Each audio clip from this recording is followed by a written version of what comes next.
Welcome to my channel, and today's episode is episode number 2 for chess for beginners. In our episode 1 we talked about all the chess pieces that are there on the board and how they move on the chessboard. And let's quickly recap what we discussed in the episode 1. And there are 16 pieces for each player on the chessboard. So there are 8 pawns which are laid out in front. You can see all these are 8. These are 8 pawns, and their movement is one square in the forward direction, one square in the forward direction, right? So these are 8 pawns. Then we have rooks, 2 rooks, and let me quickly get rid of all these pawns now. Then there are rooks. So rooks can move horizontally and vertically, and there is no limitation of on the square, so that means they can move on the whole board from 1 to 8 squares in the vertical direction and A to H squares in the horizontal direction. So these are rooks. Then there are knights. Knights can move 2.5 squares. I know this is odd, but yeah, this is how they move. They can move in any direction, and they can jump our own pieces. That means they can like go, let's say if there is a rook over here, but they can jump. The knight can jump. So this is 1, 2 and half. This is how they move, 1, 2 and half. This is how the knight moves. And let's get rid of the knights. There are 2 knights on the chessboard, and then there is bishop. So bishops move diagonally on the board. If you look closely, there is 1 bishop on the white square and 1 bishop on the black square. That means there are 2 movements, because if you look closely on the chessboard, so the chessboard is made of white and black squares. So this bishop can move on white squares diagonally, right?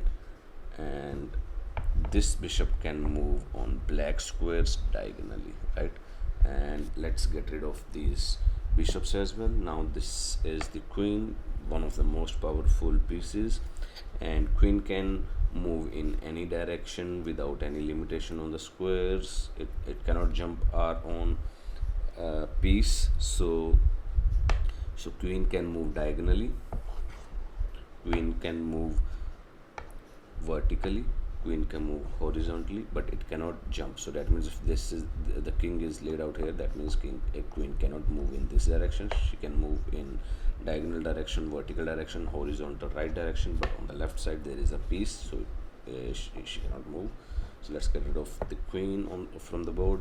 Now the king is the kind of a game changer for the chess player, but its movement is very much limited. You just king has to be protected, so keep that in mind.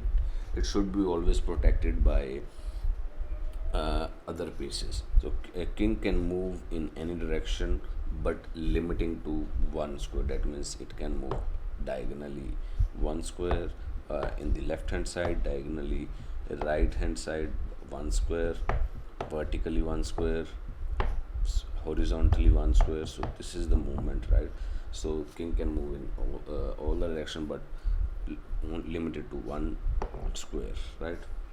Let's get rid of this as well. Now today's episode is all about the points, how to take points, what each piece is have as a pointer, right? So I would like to discuss about the how much points each pieces have. Let's say there is I have a rook, right? I grab a rook over here, and the rook takes this piece and opponent's piece. So how much point will I get? How to win the game? How much points I will get on each piece I take off the opponent.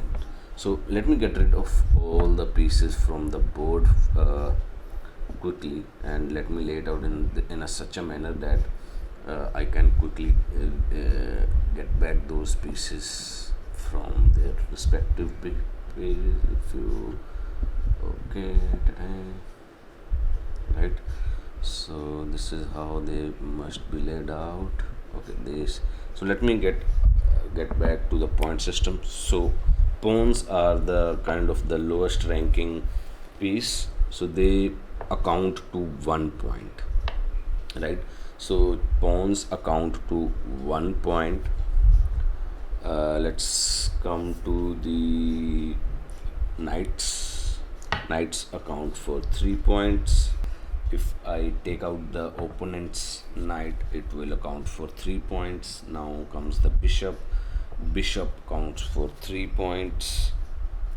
Again, knight and bishop have same value, but you have to figure out, because there is a trade-off. Knight can only move 2.5 squares, do remember that, but it can jump over our own pieces and other pieces as well, right?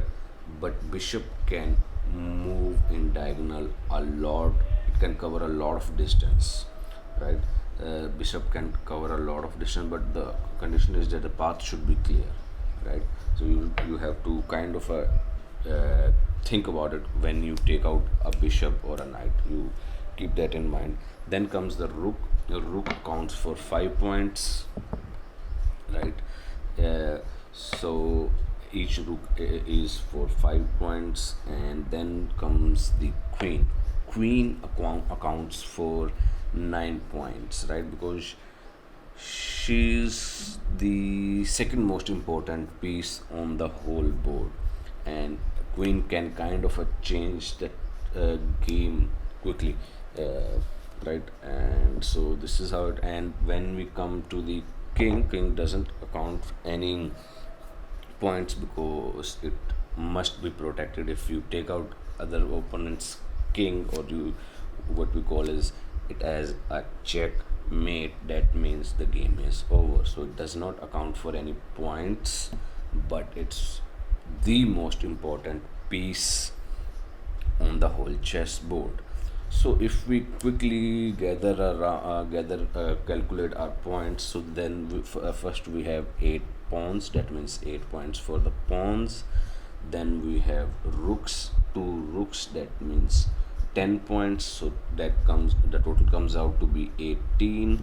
And after that we have 2 knights and 2 bishop, which accounts for 12 points, because 2 knights 6 and 6 12, 18, 20 and 30, and that means 39 points. In total we have 39 points if we calculate. And king does not account any points, because if you catch the king, game is over.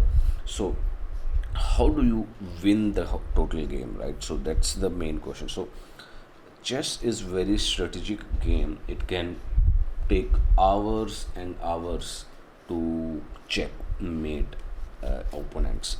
So that way we have another ways to win a game. So games can be time bound as well. It's up to us. It can be 1 minute game, 10 minute, 5 minute, 20, 30, 40, and it can be till the game one opponent wins.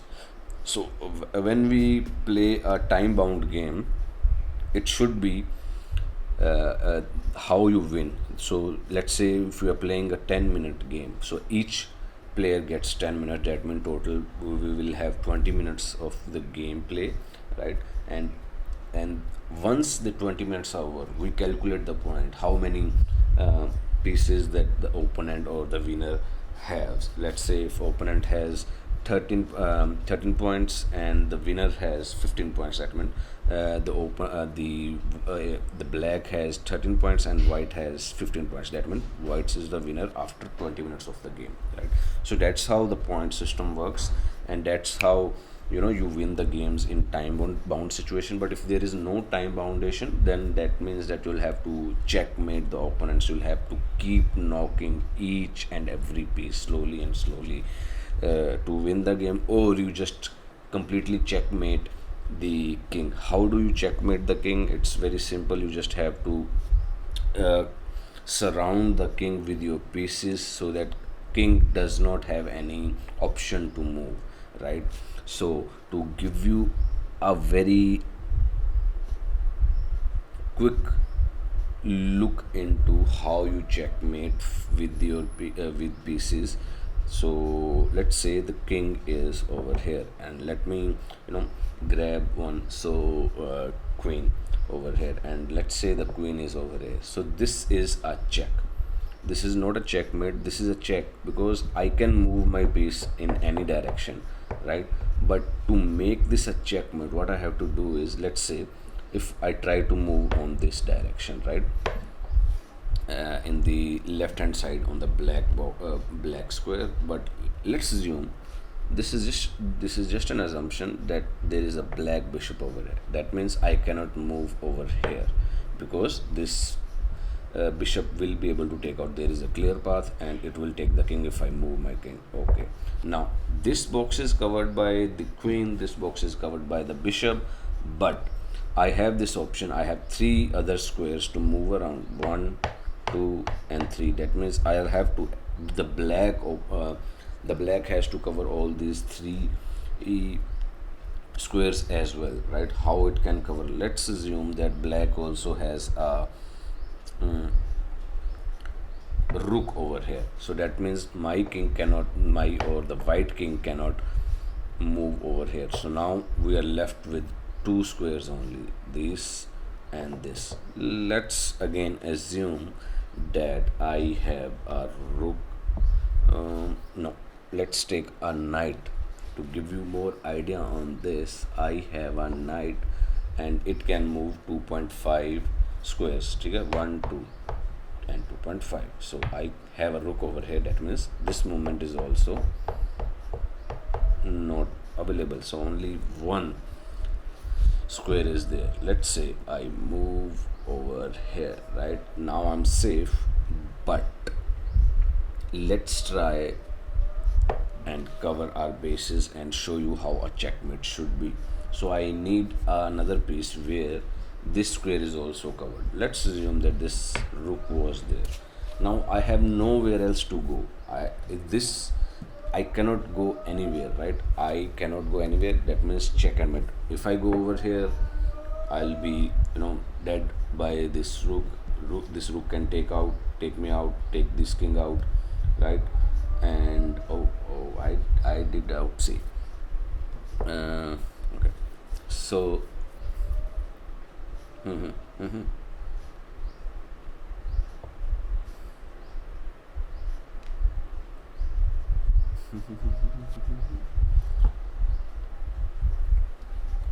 So let's assume that I take out. Okay. So let's assume that I kept I keep a rook over here. Now this covers this this side. The So this is a situation where this king is checkmate, right? Because this rook covers this box, this rook covers this, and this.